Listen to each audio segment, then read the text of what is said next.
విని చూడండి, నా మాట విని యోహాను సువార్త నా మాట విని నన్ను పంపువాని యందు విశ్వాసం ఉంచువాడు నిత్య జీవం గలవాడు, వాడు తీర్పులోనికి రాక మరణంలో నుండి జీవంలోని దాటి ఉన్నాడని మీతో నిశ్చయంగా చెప్పుచున్నాను అంటున్నాడు. మరణములో నుండి జీవంలోనికి, పాతాళంలో నుండి పరదేశంలోనికి,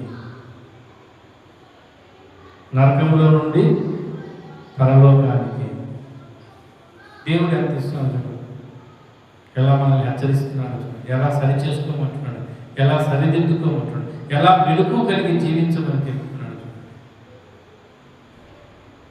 మీ కొరకు ఒక మనిషిని నియమించాను అంటే అర్థం ఏంటి? ఆయన చేసిన ప్రకారంగా మనం జీవించడానికి.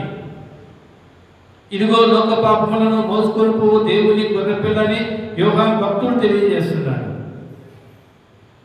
మీ అందరి పాపములను మోసుకొని పోవు దేవుని గొర్రెపిల్ల మీ కొరకు ఆయన సజీవ యాగముగా సమర్పించుకుంటున్నాడు, బలియాగాన్ని సమర్పించుకుంటున్నాడు, మీ కొరకు చనిపోతున్నాడు.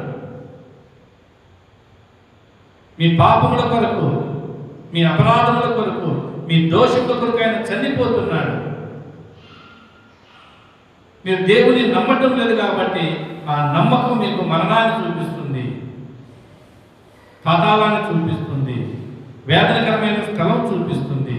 అక్కడ నుండి విముక్తి పొందాలంటే ప్రభువైన యేసు క్రీస్తు నామములోని రక్షణ, ఇక ఏ నామంలో రక్షణ లేదు. మీ కొరకు చనిపోయిన నామం యేసు ప్రభువే, ఇంకెవరు చనిపోలేదు. ఆయన పరిశుద్ధుడు, పవిత్రుడు, నిర్దోషి, నిరపరాధి, పాపులలో చేరక ప్రత్యేకంగా జీవించిన వాడు. ఇట్టి ప్రధాన యాజకుడు మనకు సరిపోయిన వాడు. ఆయన అంత మాదికరంగా ఉన్నాడు. మన కొరకు నియమించాడు. తీర్పు తీర్చడం కోసం కాదు, నిత్య జీవం పొందడానికి నియమించాడు. నిత్యము జీవించడానికి దేవుడు మనకు అవకాశం ఇస్తున్నాడు. నమ్మితే, మన హృదయం ఆయనకిస్తే మన పరలోకంలో ఉంటాం. నమ్మకపోతే శిక్షలో ఉంటాం. నమ్మకపోతే శిక్షలో ఉంటాం. నమ్మితే పరలోకంలో ఉంటాం.